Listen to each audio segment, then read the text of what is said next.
ನಮಸ್ಕಾರ, ವನಶ್ರೀ ಚಾನಲ್ಗೆ ಸ್ವಾಗತ. ಹೊಸ ವಿಡಿಯೋ ತಂದಾಯಿತು. ಬನ್ನಿ ಇವತ್ತು ಪವಾಡ ಪುರುಷ ಈ ಸೀರಿಯಲ್ಲು ಹೇಗೆ ಮೂವ್ ಆಗ್ತಿದೆ, ಏನು ಸ್ಟೋರಿ ನೋಡೋಣಂತೆ. ಇಲ್ಲಿ ಬಾಳು ಅಮ್ಮ ಹೇಳ್ತಾ ಇದ್ದಾರೆ, ಮದುವೆ ಮಾಡ್ಕೊಬಿಡು, ನಿಶ್ಚಯ ಆಗಿರೋ ಹುಡುಗಿ, ನೀನು ಊರೂರು ತಿರ್ಕೊಂಡು ಹೋಗ್ಬಿಟ್ರೆ, ಸಂಚಾರ ಮಾಡ್ಕೊಂಡು ಹೋಗ್ಬಿಟ್ರೆ ಹುಡುಗಿ ಗತಿ ಏನಾಗಬೇಕು, ಅಳಿಯಂದಿರು ಏನಂತಾರೆ, ಮಗಳೇನಂತಾಳೆ, ಹುಡುಗಿ ಏನು ಅನ್ಕೋತಾಳೆ ಅಂತ ಹೇಳ್ತಾರೆ. ಆದರೆ ಅವ್ವ ನಾನು ಮದುವೆ ಮಾಡ್ಕೊಳ್ಳಲ್ಲವ್ವ, ನನಗೆ ಮದುವೆ ಇಷ್ಟ ಇಲ್ಲ ಅಂತ ಬಾಳು ಹೇಳ್ತಾನೆ. ಅದಕ್ಕೆ ಹಂಗಂದ್ರೆ ಹೆಂಗೋ ಬಾಳು, ನೀನು ಮದುವೆ ಮಾಡ್ಕೋಬೇಕು ಕಣೋ, ಮದುವೆ ಮಾಡ್ಕೊಳ್ಳಿಲ್ಲ ಅಂದರೆ ನಿಶ್ಚಯ ಆಗಿರೋ ಹುಡುಗಿ ಮತ್ತೆ ಯಾರೋ ಮದುವೆ ಮಾಡ್ಕೋತಾರೆ ಅಂತ ಅವ್ವ ಹೇಳ್ತಾಳೆ. ಅದಕ್ಕೆ ಇಲ್ಲ, ಅದಾಗಲ್ಲ ಕಣವ, ನಾನು ಸಂಚಾರ ಮಾಡಿಕೊಂಡು ಊರೂರು ಹೋಗೋದು, ನಾನು ಎಲ್ಲಿ ಅವಳನ್ನು ಕರ್ಕೊಂಡು ಹೋಗೋಕ್ಕಾಗಲ್ಲ, ಬೇಡ ಕಣವ ಅಂತ ಹೇಳ್ತಾನೆ. ನಾನು ಚಿಕ್ಕ ಹುಡುಗನಲ್ಲಿರುವಾಗ ನೀವು ನಿಶ್ಚಯ ಮಾಡ್ಕೊಂಡಿದ್ದೀರಾ, ನಾನೇನು ಮಾಡೋಕ್ಕಾಗುತ್ತೆ ಅದಕ್ಕೆ ಅಂತೇಳಿ. ಆಮೇಲೆ ಈ ಗೌಡ ಊರಲ್ಲಿ ಏನೇನು ನಡೆಯುತ್ತೆ ಎಲ್ಲನೂ ನನಗೆ ಇನ್ಫಾರ್ಮೇಷನ್ ಕೊಡುವಂತ ಅವನ್ನ ಸೇವಕನ ಕಳಿಸಿರ್ತಾನಲ್ಲ, ಅವನು ಬಂದುಬಿಟ್ಟು ಹೇಳ್ತಾನೆ, ಹಿಂಗೆ ಬಾಳು ಇವಾಗ ಪಂಡ್ರಪುರದಿಂದ ಬಂದಿದ್ದಾನೆ, ಆದರೆ ಮದುವೆ ಮಾಡ್ಕೊ ಅಂತ ಹೇಳ್ತವ್ರೆ ಅವ್ರ ಮನೇಲಿ, ಇವನು ಒಪ್ತಾ ಇಲ್ಲ ಮದುವೆಗೆ. ಬಾಳು ಮದುವೆ ಬೇಡವೇ ಬೇಡ ಅಂತಿದ್ದಾನೆ, ನಿಶ್ಚಯ ಆಗಿರೋ ಹುಡುಗಿ ಮಾಡ್ಕೊ ಅಂತ ಅವ್ರಮ್ಮ ಹೇಳ್ತವ್ರೆ, ಆದರೆ ಇವನು ಬೇಡವೇ ಬೇಡ ಅಂತವನೇ ಅಂತ ಹೇಳಿರ್ತಾನೆ. ಅದು ಬಾಳುಗೆ ಎಲ್ಲದೂ ಗೊತ್ತಾಗ್ತಾ ಇರುತ್ತೆ, ಯಾರ್ಯಾರು ಏನೇನು ಮಾತಾಡ್ತಾರೆ ಎಲ್ಲದೂ ಗೊತ್ತಾಗುತ್ತೆ.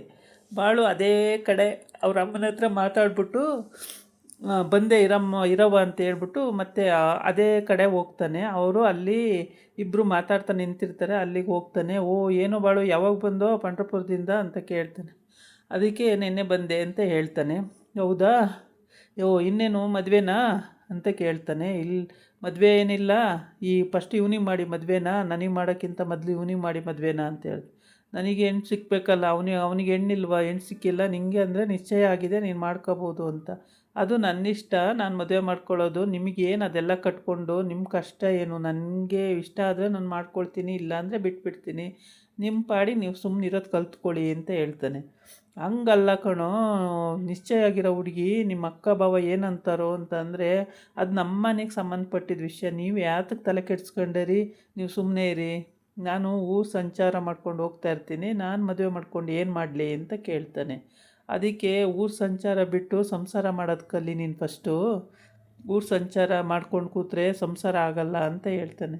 ಅದನ್ನು ನೀವು ಅರ್ಥ ಮಾಡ್ಕೊಂಡು ಅವನಿಗೆ ಮದುವೆ ಮಾಡಿ, ಅವನಿಗೆ ಮದುವೆ ಮಾಡಿಲ್ಲಲ್ಲ ಅದಕ್ಕೆ ಅವನು ಹಂಗೆ ಆಡ್ತಿದ್ದಾನೆ, ಎಲ್ಲ ಕಡೆನೂ ಇನ್ಫಾರ್ಮೇಷನ್ ಕಲೆಕ್ಟ್ ಮಾಡ್ಕೊಬಂದು ನಿಮಗೆ ತಿಳಿಸ್ತಿದ್ದಾನೆ, ಅದ್ರ ಬದಲು ಅವನಿಗೊಂದು ಮದುವೆ ಮಾಡಿಬಿಡಿ, ಸರಿ ಹೋಗ್ತಾನೆ ಅಂತ ಹೇಳ್ತಾನೆ ಬಾಳು.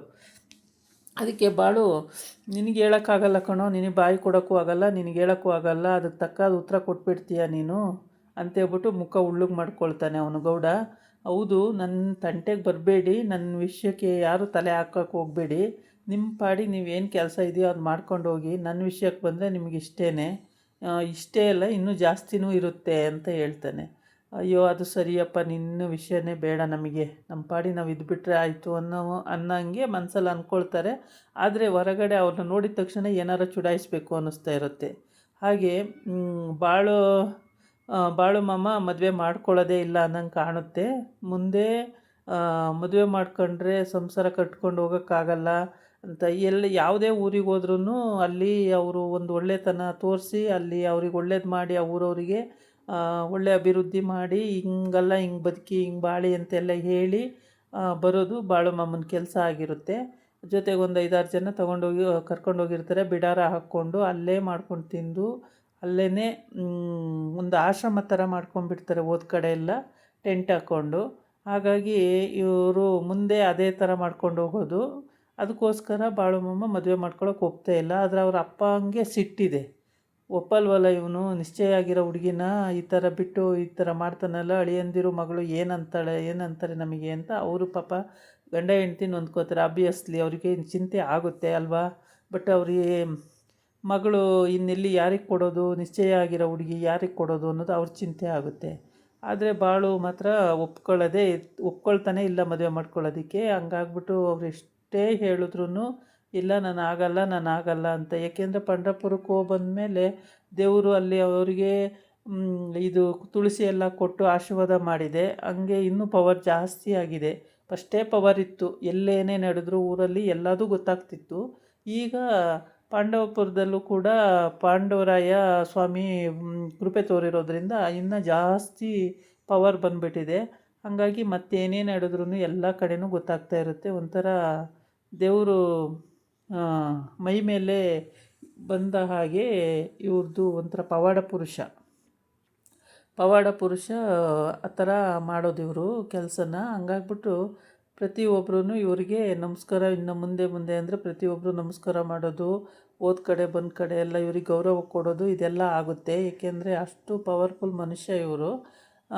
ಇಲ್ಲಿ ಅವ್ರು ಏನು ಹೇಳ್ತಾರೋ ಅದು ನಡೆದು ಬಿಡುತ್ತೆ. ಹಾಗಾಗಿ ಅವರಿಗೆ ಎಲ್ಲವರು ಒಂದು ಗೌರವ ಕೊಡ್ತಾರೆ, ಮರ್ಯಾದೆ ಕೊಡ್ತಾರೆ. ಹಾಗೆ ಅದು ಯಾರಿಗೂ ಅರ್ಥ ಆಗ್ತಿಲ್ವಲ್ಲ ಅಂತ ಸ್ವಲ್ಪ ದಿನ ನೊಂದ್ಕೊಂಡಿದ್ದು ಉಂಟು, ಹುಡುಗನಲ್ಲಿ ಸ್ವಲ್ಪ ನೊಂದ್ಕೊಂಡಿದ್ದು ಉಂಟು. ಏಕೆಂದರೆ ನಾನು ಏನು ಹೇಳೋಕ್ಕೋದ್ರೂ ಎಲ್ಲ ತಪ್ಪು ತಿಳ್ಕೊತಾರೆ. ಇವನೇನು ದೊಡ್ಡ ಮೇಧಾವಿನ, ನಮಗೆ ಹೇಳೋಕ್ಕೆ ಬರ್ತಾನಲ್ಲ, ಇವನ ಕೆಲಸ ಇವ್ನು ಮಾಡ್ಕೊಳಕ್ಕಾಗಲ್ವ ಅಂತ ಬೈತಾಯಿದ್ರು. ಹಂಗಾಗ್ಬಿಟ್ಟು ಏನು ಹೇಳೋಕ್ಕೋದ್ರೂ ನನಗೆ ಹಿಂಗೆ ಅಂತಾರೆ. ನಾನು ಏನು ಹೇಳೋಕ್ಕೋದ್ರೂ ಕೇಳಲ್ಲ. ನಾನು ಏನು ಮಾಡಲಿ ಅನ್ನೋದು ಅವ್ರದ್ದು ಚಿಂತೆ ಆಗಿತ್ತು ಆವಾಗ. ಈಗ ಎಲ್ಲದೂ ಗೊತ್ತಾಗುತ್ತೆ.